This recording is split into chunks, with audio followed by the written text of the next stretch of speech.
Merry Christmas, Happy Holidays, the whole thing. It's our first webinar from the new year. Kind of got the feeling that everybody's back in full gear pretty quickly this year, more quicker than normal. I was actually at CES last week for a couple days and was really surprised at pleasantly surprised at how busy it was.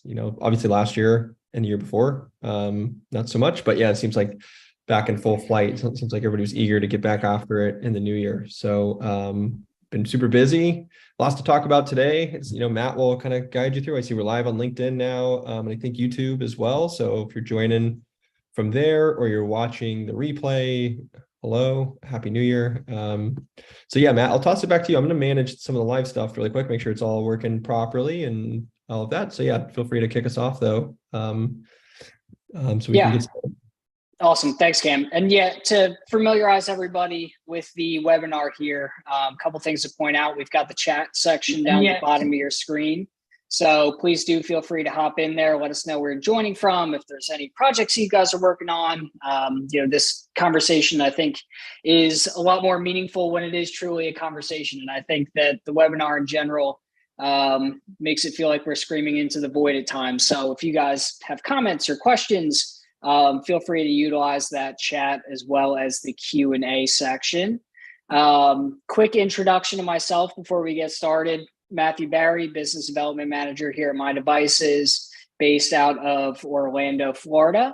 And we've also got Cameron Roxy on the call. Cameron's our VP of Sales based out of HQ in the Los Angeles area, Burbank. So I think we'll give it just one more minute. We've got a pretty full house today, it looked like. So I'll give it one more minute. Cam, if you want to give a quick intro of yourself, that might work. And again, guys, as you're hopping on, it looks like we've got a few more folks joining. Feel free to throw in the chat, let us know where you're joining from. And again, if there's any particular projects you guys are working on and areas of interest that we want to cover today. Yeah, cool. Yeah. So just quick intro for me, guys. I'm Cam Roxy, VP of Sales at myDevices. Been at the company for forever, really. Been through lots of different roles, worn different hats, been involved in just thousands and thousands of IoT deployments all over the world with some of the largest companies in the world. So I think between the two of us, you've got a ton of knowledge here, a ton of experience here, like hands-on experience with real deployments, everything from predictive maintenance and machine runtime and asset tracking inside of large facilities where some of our clients are doing, predict like vibration solutions on machines or energy monitoring, runtime cycle times to, make machines, motors run more efficiently. Also optimize production off of assembly lines and manufacturing plants. These are companies that are manufacturing and distributing tobacco leaves all the way to just doing distribution with, robots inside autonomous robots doing forklifts and things like that. They call them AMRs. Outside of those industries, we're doing things in food service, temperature monitoring. We're doing other cold chain tracking and temp monitoring, door open, close, but at very large scale and with some significant business cases, with data flowing into work ticketing systems and flowing into business intelligence tools. We've got some use cases on mining sites where we're doing environmental monitoring inside of dorms and barracks, inside of where the mining crews are living or are stationed for a short time. It's HVAC monitoring and control. It's CO2 levels. It's humidity levels, living conditions. Anything and everything really. So that's kind of what we want to talk about today for everybody that's watching is, what's going on in the world of IoT? What's our involvement? How do we enable companies and businesses to be a part of this? What's our role in it mainly? And what's your role as an integrator and as an MSP, as an enterprise looking to get involved in IoT? We really are the backbone for a lot of what you see out there. And quietly, it might not always be obvious that we're the underlying technology that's empowering it, but for all these, major deployments and things that you've seen, chances are we're probably at the backbone of most of it, honestly, at this point. So great to have you. Happy to be a part of this. Looking forward to learning more about you guys. And again, as Matt said, please chime in on the chat, throw in your questions, just throw in a hello, throw in your favorite TV show, what you're binging on Netflix. I don't care. Just, we love to see the engagement. It helps us and it makes it more of a natural conversation. So somebody will break the ice here in a second, I'm sure. Otherwise I'm going to just pick a random name and we'll wait until you say something. But anyways, Matt, I'll throw it to you to kind of run through the presentation. Lots of cool stuff, lots of new stuff with the new year to cover today. So yeah, Matt, why don't you take us off and we'll see where we go. Yeah, absolutely. So I know that Cam provided some of this information, but maybe it's helpful to start with just a brief introduction to myDevices as a company. As Cam mentioned, we've been doing this for a while. At this point, we've been in this commercial IoT space for the better part of a decade. We are headquartered out of Burbank, California, but employees across the United States, like myself here in Florida, as well as a global presence. So we do have an office in Paris, France, and we've done deployments throughout North America, South America, Europe, Asia Pacific, Australia, you name it, we're there. Working with a really diverse portfolio of partners from 1 to 2 man startup organizations, all the way up to some of the largest companies and orgs in the world, folks like T-Mobile, Sodexo, the US Department of State. And, really regardless of size of the partner, the scope of the project we're working on, the specific sensor solutions, really our core function and goal is to streamline the process by which companies and orgs bring IoT solutions to market. And a lot of you are probably sitting there thinking, oh, Matt, I know exactly what I'm looking to accomplish. These are the sensors I'm after. These are the data points I'm looking at. What's the value of a company like myDevices and a partnership with myDevices? And really, again, that streamlining is a necessity born out of a lot of the fragmentation that exists in the IoT space today, where there's lots of different players out there, from hardware manufacturers to network providers to software developers, logistical services. It creates this barrier to entry where a lot of folks are stuck juggling multiple hardware vendors and then utilizing different pieces of software for different use cases, or then they're having to build out their own software and create these integrations, one-off integrations for each use case or each sensor. And it leaves them in this position where they get hung up in an R&D cycle where it takes 6 months to a year to several years and tens of thousands, hundreds of thousands, millions of dollars even to stand up a workable solution. So again, where myDevices comes in is providing an aggregated platform that brings together a lot of these components to allow you to go to market with IoT solutions under your brand today. And really, to kind of unpack that, I'd say in the simplest terms, what we're providing is a single point of hardware and data acquisition, a single pane of glass for the data visualization, and then a single universal sensor API outbound so that data can be shared with any softwares or platforms that you guys may be utilizing today.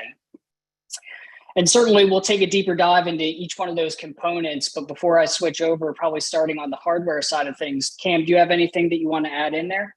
No, I think that's a good kind of baseline, to kind of frame this up. But yeah, it really is, as you'll see, and as Matt said, and I'll reiterate, it's what you'll see as you go into the wild of this industry and you're looking to solve problems and deploy solutions is everything is very fragmented, and it's been that way for a while, getting better kind of in general in certain pockets. But, for years, we have been the sole source to be that single point of contact, single point of acquisition for hardware, single point of acquisition for software, single point of acquisition for data through integrations, single point of acquisition for installers. We've got 55,000 installers over North America, so we can do maintenance checkups. We can offer installations, site surveys, network surveys, and all of that. So it's just everything, and all from start to finish that you need to just go out and deploy at scale and deploy quickly.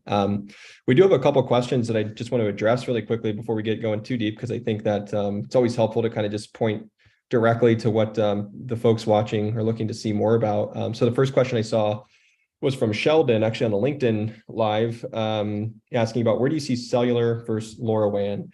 And it's actually an interesting question, and I don't want to divert too far from the presentation, Matt, but I think that this is an interesting topic, especially now.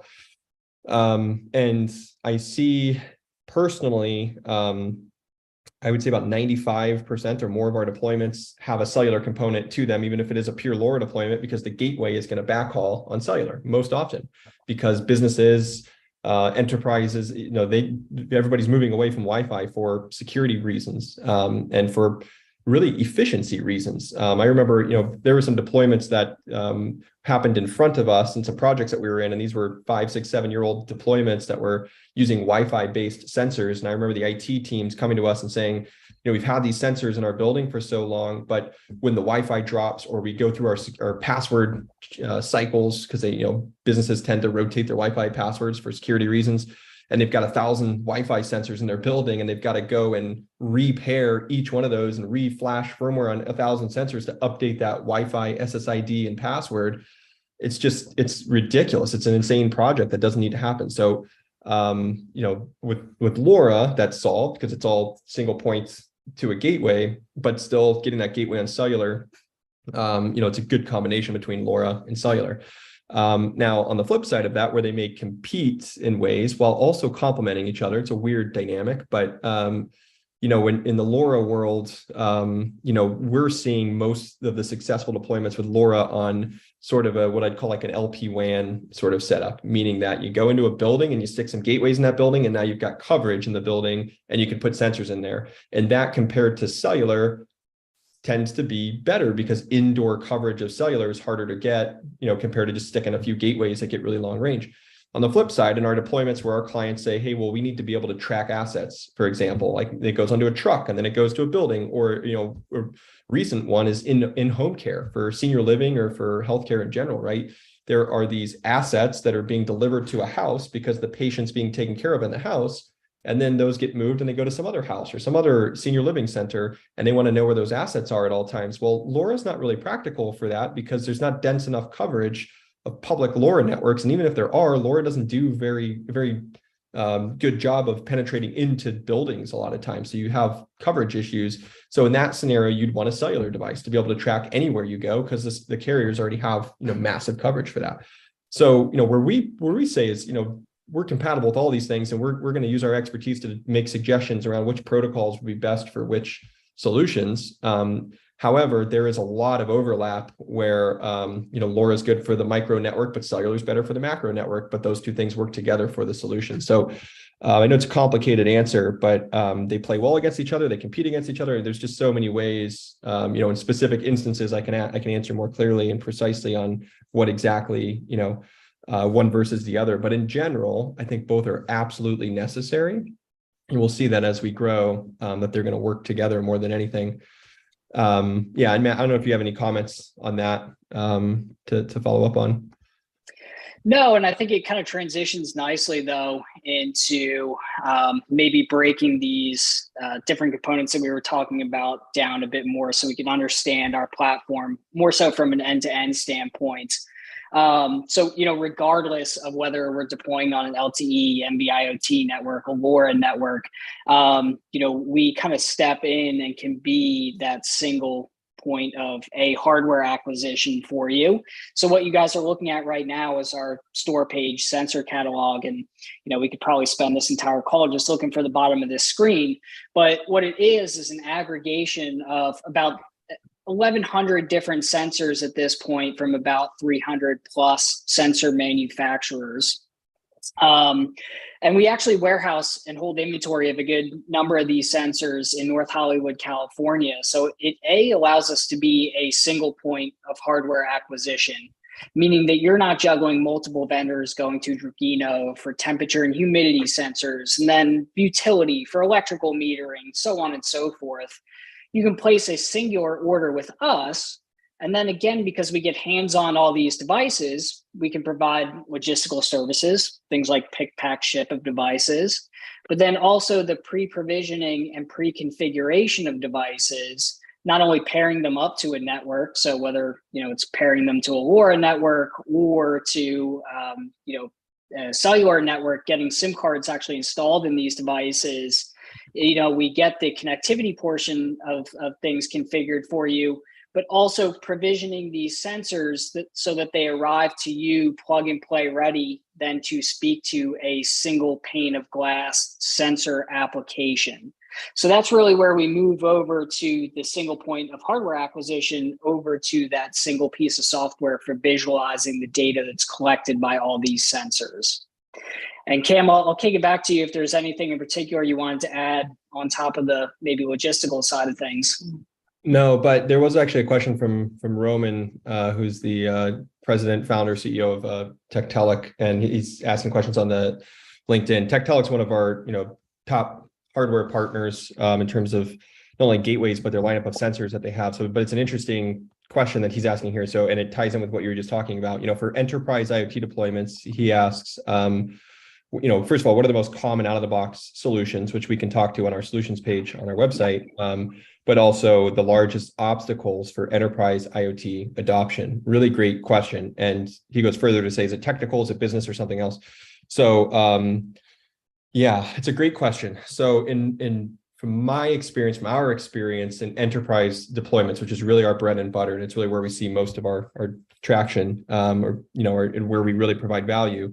It really is the single point of acquisition for all of this. Obviously, that's a very vague way of saying it, but the Aramarks of the world, the Sodexos of the world, the Fortune 500 companies, they want to have a single vendor that they go to contract and order from. They don't want to have to strike up POs with all these different companies, simply because the legal process, the accounts process, to be able to strike up these contracts and agreements and SLAs individual to all these different vendors, like it's just a headache, and they would rather just not do that. This is why the largest companies in the world still tend to do pen and paper inspections, and they don't move into, they move slower into high tech.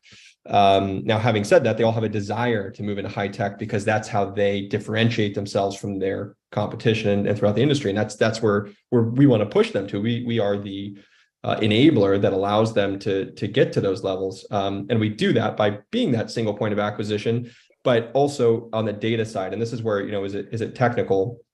Every single enterprise has their applications that they're if they have 10,000 employees and they're using an app, they've been trained to use that app. The IT teams are aware of that app. They know the security relations to it. They know how it all works.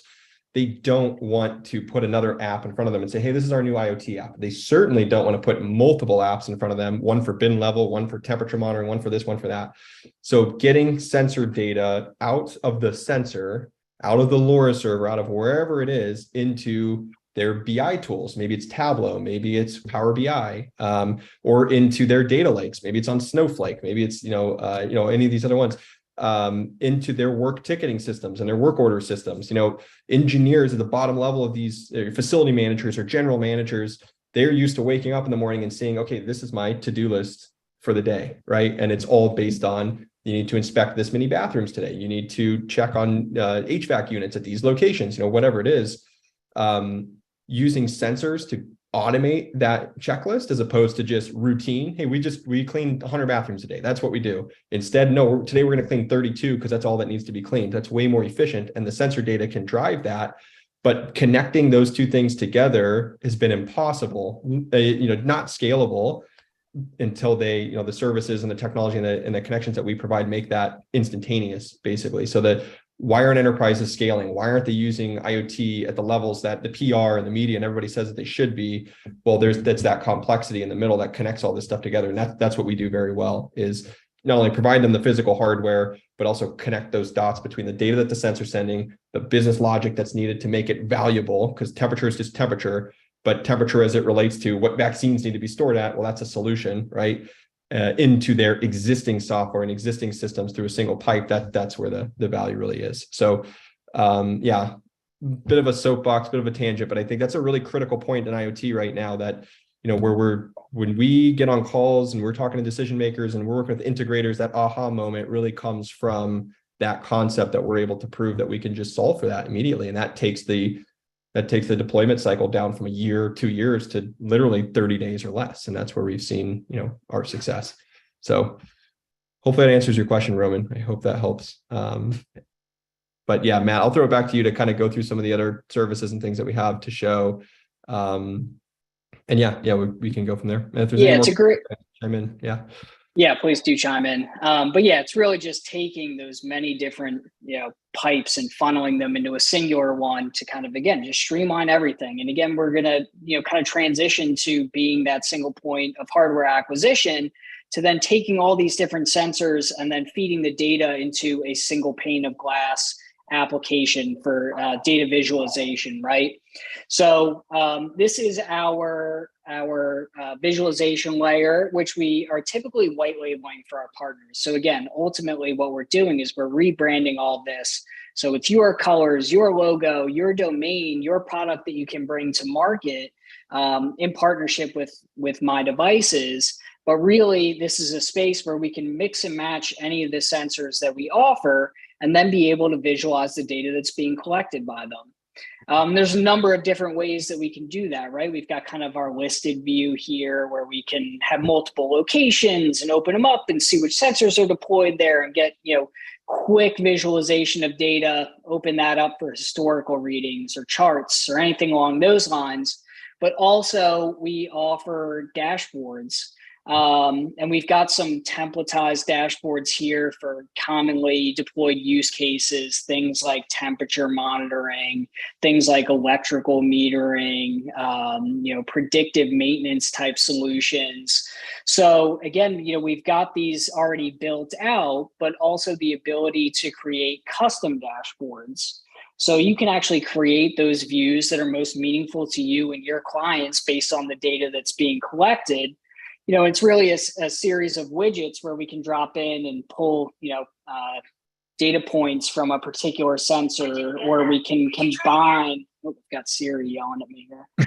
We can combine multiple sensors into a singular view, or add widgets for things like real-time data, controls, if we're turning on and off irrigation systems or lighting.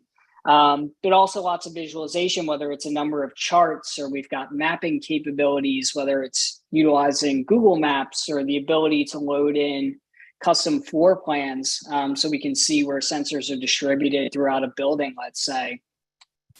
Ultimately, I was kind of just randomly pulling stuff into that dashboard there, but ultimately maybe it winds up looking something like an HVAC dashboard. But I think the spirit of what I'm trying to show is that you've got complete autonomy over how data is visualized here through this application. And then the ability to do things like lock that dashboard and be able to share a quick link with folks outside of the organization who perhaps don't need full platform access, but need to ingest that data nonetheless. In terms of other capabilities through here, we've got things like reporting, we've got alerting capabilities where we can add some proactivity on top of this monitoring to say, hey, based on this data we're collecting, we want to set certain thresholds on it. As a simple example, if we're doing temperature monitoring, to say, we want to be alerted if our freezer's outside of these particular temperatures. And we can add rules on top of that to say, alert me if the condition remains for X period of time, or if we're outside these parameters out between particular hours. And what we can do then is create alerts that send text and or email notifications out to an unlimited list of recipients. So not only are we then offering the monitoring services through this software here, but proactively alerting, providing custom messaging as well as corrective actions on top of those alerts. And I'd say, maybe for like half of our partners, this is their end product where they're providing their clients with easy to deploy, plug and play ready IoT solutions, as well as this visualization layer under their brand, which is fantastic. But as Cameron had alluded to before, we have this other subset of partners who are more so system integrators, where they want to take all this data. And the problem that they have is, how do we get data into our software or application that we're using today, or into a work ticketing system, or into an advanced reporting tool like a Power BI, which we do utilizing our pretty comprehensive integrations capabilities. We've got a number of different ways that we push and pull data. I'd say most commonly we're using webhooks, but we've also got single-click cloud-to-cloud integrations with AWS, Google, Azure, really giving us then, again, a single point of integration one time with our app that makes any other application or software reverse compatible with all the sensors that we offer. And Cam, was there anything you wanted to add on top of that? No, nothing there. I think, and we're getting close to time, so I want to be just cognizant of making sure we cover everything that we want to cover. But yeah, I agree that the visualization that you just showed, really is about being able to mix and match all these different sensors, turn them on, and just get value instantly. And that's a first roadblock, and it sounds obvious, but that's a struggle for a lot of folks. They get out there and they're like, okay, my client wants a smart bathroom. They want to do people counting. They want to do air quality. And it sounds pretty straightforward, but then you get down the path and you're like, okay, I've got my gateway. I've got my sensor. I now need to program this. I now need to program this. I need to connect them up. And then that's got to go to a LoRa server or a cellular server. And that's got, all the way down the line. But with ours, just here's a box, you turn it on and okay, it's working. Okay, now what? And now we get into the really meat, which is like, does it need to integrate somewhere? What are the alert thresholds? What's the business use case?